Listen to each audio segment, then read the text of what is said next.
today we're talking about budgeting. I know it's a bad word, but joining us again are financial coaches of Money. Now I can't even say it. Money Mike. There we go. What is it? Money Coach Mike. There we go. And Mike Crofts, Jennifer Pauls. We're having a great week, aren't we, guys? We're having a blast. I haven't honestly forgotten your name. Yeah. I just said the word budget, and I got a little tense. Oh. Okay, it's like what is and what isn't a budget? Can we start there, Jen? Yeah. So a budget is not like a one and done, right? Where you just say, okay, this is what's coming in, this is what my bills are, and hope that it works out, right? It's about having that plan where you're going to start tracking, right? So yes, it is important to set out your income and your expenses, but also giving every dollar a name, giving it a job, right? And that's the difference, and being in it consistently throughout the month. Then there's not the surprises that come with, the conventional way of doing it, setting it up once. Right. And that's it. It's a living, breathing document. Yeah. Versus a one-time picture snapshot. Yes. Right? Exactly. And I think maybe that's a challenge is we've made this plan, but then we don't know how to put it in practice. Yeah. 100%. Yeah. So how do you start building a budget, Mike? What's it look like? Well, you take a look at what's coming in. Yeah. And put a plan together for where you want it to go before it goes. Before it goes. Yes. Yeah, not after it goes, before it goes. Okay, but actually stop right there, because I will have to confess, even in our own lives, we do the budget at the end of the month to find out where the money went. Does anybody else confess to that one? I'm sure we've all done it. And actually, the way that we teach it is it's a bit of both. So it's a bit of, what do we have coming in? Plan where we want it to go. Yes. And then at the end of the month, sitting down and saying, where did it actually go? And do I need to adjust next month? Right. Or this season in life, do I need to do something different because X, Y, and Z is happening now? Right. That's how it works. So it's both and. It's both. Plan ahead and then, but actually tracking. So you mentioned that word tracking. Yes. What does that look like when you're tracking? Like you have all your bills out and add them all up again, or what? How do you do that? Yeah, it just looks like following what you did, right? Okay. And so it might mean looking back at your bank statements to see where you swiped your debit card and find where the money went. But when you're doing it regularly, there's not as many surprises and you get back in control. Right. And so when you do, that audit at the end of the month, then you can see, okay, I spent more over here in this category, but that's not getting me closer to my goals. And then you can make those adjustments. Yeah, no, that's really good. And I mean, you talk about using cash too, right? Mm-hmm. Yes. Again, we've said that word a few times this week. Cash is king. That's what I learned. Cash is king. Why is that so important, and does that help you stick to your budget? Well, the whole process of the way that we teach the cash flow plan and the budgeting it's about saying, this is what I want to do, but I understand life happens. I understand I have habits and behaviors that are going to cause me to get off track, and it's going to show you what you're actually doing. Okay. So part of what works with cash is if you say, hey, I want to spend, what's a good Starbucks number? Let's say 60 for the month. 60 for the month on Starbucks. 60 for Starbucks. Okay. No, I don't drink Starbucks, so that's why I'm asking Jen for the number. I'm a cheap coffee girl. But let's just say you want to spend $60 in a category, eating out, Starbucks, whatever it is. Yeah. Well, when you have cash and the $60 is gone, guess what you stop doing? Right. Right. Yeah, but no more Starbucks for you. No more Starbucks. You're done. Right. Right. Yeah. And so if you swipe though, yes, you can easily overspend that. Couple coffees over, and little things add up over time. That's so true. You told me, when did all this debt and financial things start happening in society? Roughly about the 1950s is when we saw the first credit card come out. And as a society, there was still a lot of people weren't going into debt.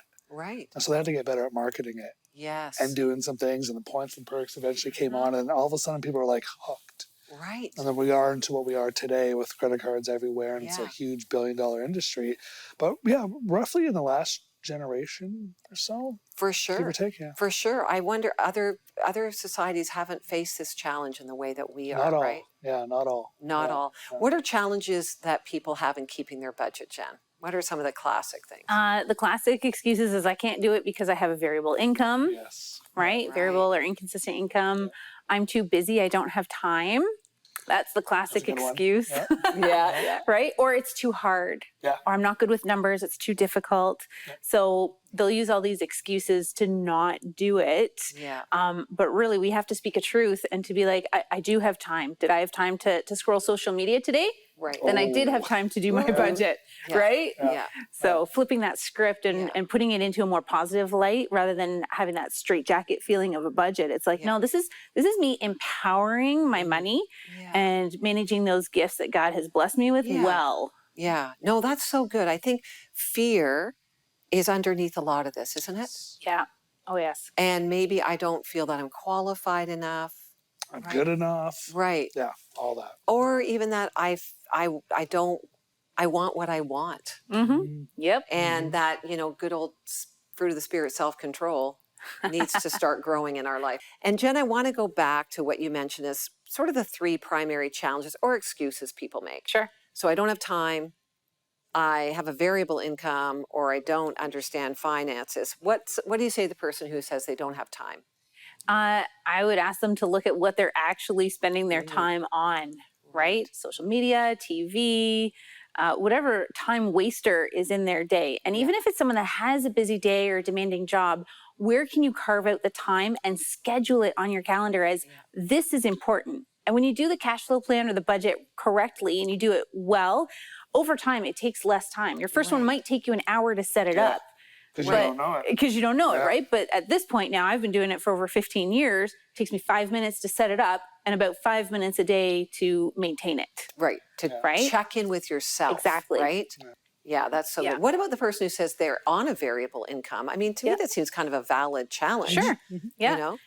They need one more than anybody because they have those ups and downs in their income, right? Anyone who's maybe in a trade or, certain, commission-based, industries. And they have to have that cash flow plan to see how they can manage the low months, but also what are they going to do on the high months, right?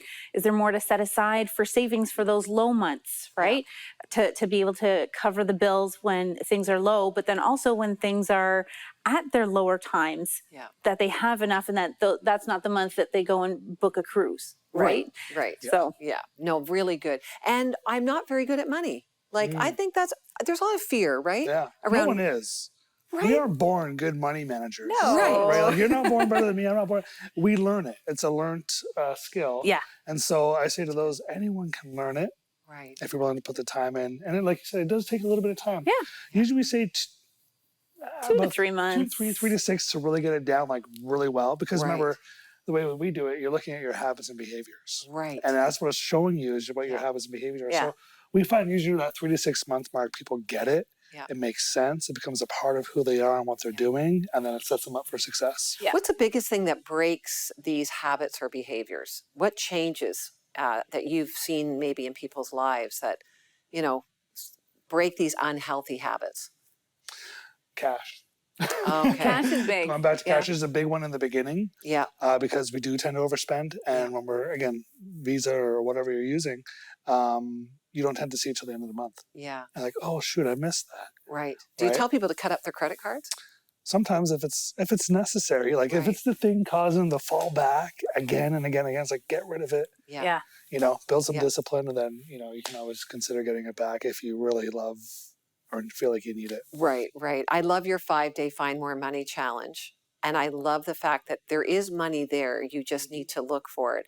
What did you see, going back to sort of bad habits, what are some of the key areas that people constantly fall into overspending? Jen? Eating out tends to be one. Oh, yeah. Right? And anything that is like a legitimate habit, whether it's alcohol, smoking, hobbies, sports. Wow. Right? Entertainment. Yeah, a lot of those things. What about all those streaming services?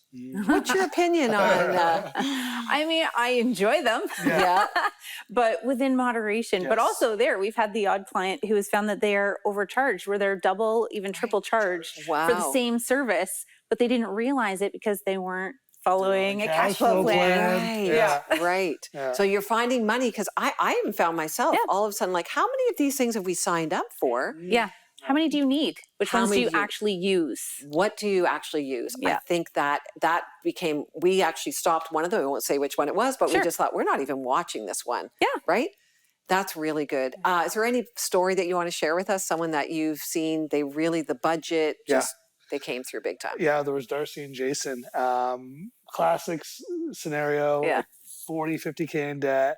Tried it multiple times to get out. Did the remortgage, like we talked about earlier, the remortgage Yeah. and a couple other things. They finally came to us and said, okay, what are you doing differently? Why are people having success?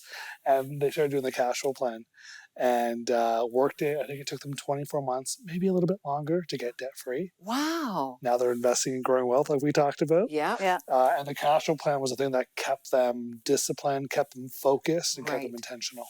I just feel like you guys, in some ways, like you're just schooling us up here to go be really practical. Like we've found quick ways of spending money in our society, right?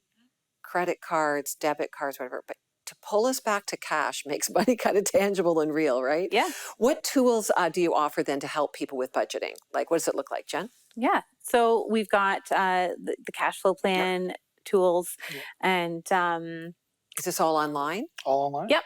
Yep. moneycoachmike.com/tools. Tools. Okay. Yep. moneycoachmike.com/tools. And they can use these online tools to help build their budgets, but you coach them through it too, right? Or a bit of both. Some people want to do it independently, so they can just download the cash flow plan that we use. Okay. And other people are like, well, teach us now how to do it. Perfect. Find More Money Challenge is where we start to teach it. Yeah. And then walk them through that. Yeah. All right. Well, that's fantastic. See, there's great resources. And at 700 Club Canada, we've got some free resources we want to give you. Financial success, a guide to personal finances, and a guide to financial freedom. Call us 1-855-759-0700.